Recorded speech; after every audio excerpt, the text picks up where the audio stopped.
Hello guys, I am Pooja and this is my new channel of TGD PGT English practice.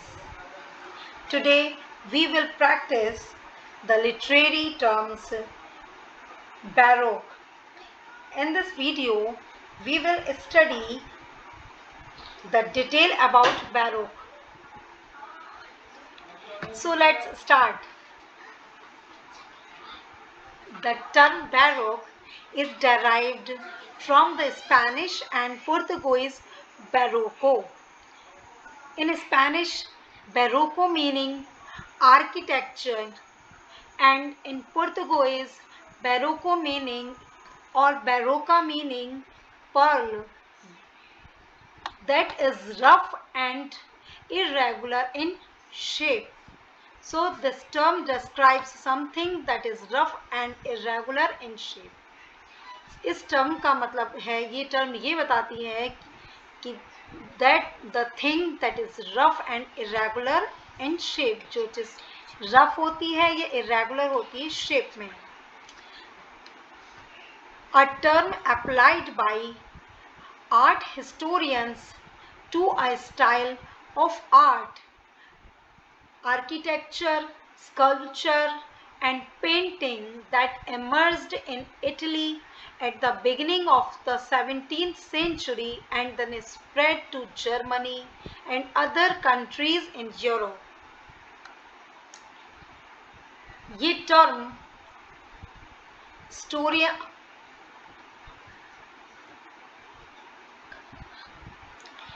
यह शब्द कला इतिहासकारों द्वारा, यानी बैरोक शब्द जो है वो कला इतिहासकारों के द्वारा आर्किटेक्चर, मूर्तिकला और पेंटिंग की उस शैली के लिए इस्तेमाल किया जाता है जो 17th सेंचुरी की शुरुआत में इटली में शुरू हुई एंड देन जर्मनी और यूरोप के दूसरे देशों में फैल गई.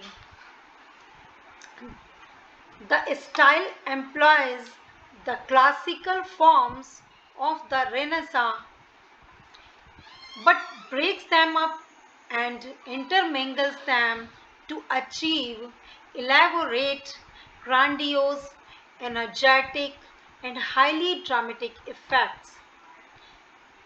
The style employs the classical forms of Renaissance. ये शैली या ये स्टाइल रेनेसा के क्लासिकल फॉर्म्स को अप्लाई करता है but breaks them up and intermingles them, लेकिन उन्हें तोड़ता है एंड देन उन्हें आपस में इंटरमिंगल करता है, यानी आपस में मिला देता है. Elaborate, grandiose, energetic and highly dramatic effects. Elaborate यानी विस्तृत, grandiose यानी भव्य, energetic यानी ऊर्जावान और highly dramatic effects यानी बहुत ही ज़्यादा नाटकीय प्रभाव को अचीव करने के लिए ये स्टाइल एम्प्लॉय किया जाता है. Major examples of Baroque art. Baroque कला के major examples. The first one is the sculptures of Bernini, यानी बर्निनी की मूर्तियाँ. The second one is the architecture of Saint Peter's Cathedral in Rome. Saint Peter के Rome में saint Peter के cathedral के architecture. The term has been adopted with reference to literature with a variety of applications. ये term literature के संदर्भ में यानी साहित्य के संदर्भ में इस टर्म का इस्तेमाल कई तरीके से किया जाता है. इसका मतलब ये है कि it may signify any elaborately formal and magniloquent style in verse or prose. इसका मतलब ये है कि कविता या गद्य यानी प्रोज में किसी भी विस्तृत इलेबोरेट यानी विस्तृत, औपचारिक फॉर्मल यानी औपचारिक, एंड मैग्नीलोक्वेंट यानी भव्य, स्टाइल यानी शैली, इन वर्स एंड प्रोज यानी वर्स यानी कविता, प्रोज यानी गद्य में इसे अप्लाई किया जा सकता है। इसको बहुत महत्व रखती है ये। For example, some verse passages in Milton's Paradise Lost. इसके कुछ एग्जाम्पल्स हैं जो वर्स और प्रोज में हैं। वर्स का इसका एग्जाम्पल है मिल्टन्स का पैराडाइज लॉस्ट। मिल्टन के पैराडाइज लॉस्ट के कुछ वर्स पैसेजेस इसके बहुत ही सटीक एग्जाम्पल हैं। Thomas De Quincey's prose description of his dreams in Confessions of English Opium Eater 1822 have both been called baroque. Thomas De prose में Thomas De Quincey का of his dreams अपने ही स्वप्न का वर्णन है। इन उनके अपने वर्क तक in Confessions of an English opium eater 1822 1822 का उनका एक वर्क है Confessions of an English opium eater. उसमें थॉमस डी क्विंसी ने प्रोज में अपने ड्रीम्स का डिस्क्रिप्शन दिया है। ये प्रोज का एक बैरोक का एग्जाम्पल है।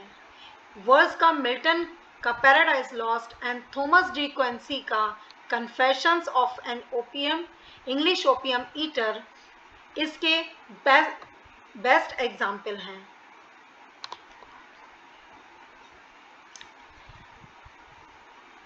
More frequently, it is applied specifically to the elaborate verses and extravagant conceits of the late 16th century and early 17th century poets.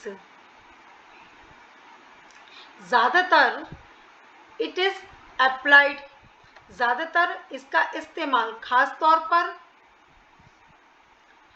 16th century के आखिरी में एंड 17th सेंचुरी की शुरुआत में के कवियों जैसे इटली के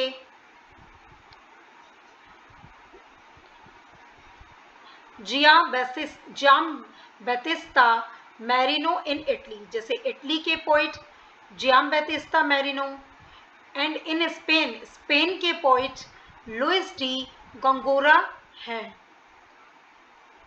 इन इंग्लिश लिटरेचर में the metaphysical poems of John Donne are sometimes described as baroque. English literature में मेटाफिजिकल पोएम जॉन डन की कुछ मेटाफिजिकल पोएम्स हैं जो बैरोक के एग्जाम्पल्स हैं।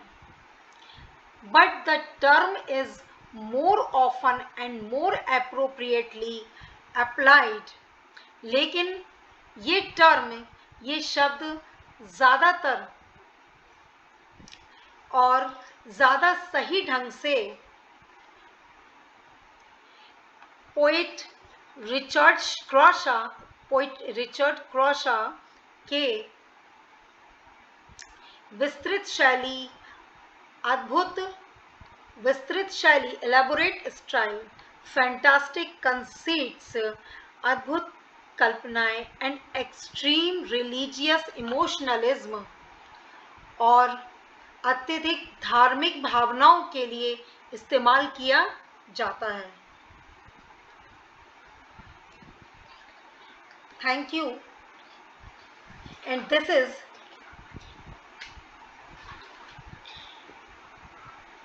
Thank you guys.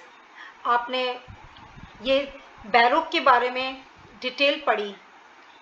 In the next video we will study the question answer on the topic of baroque.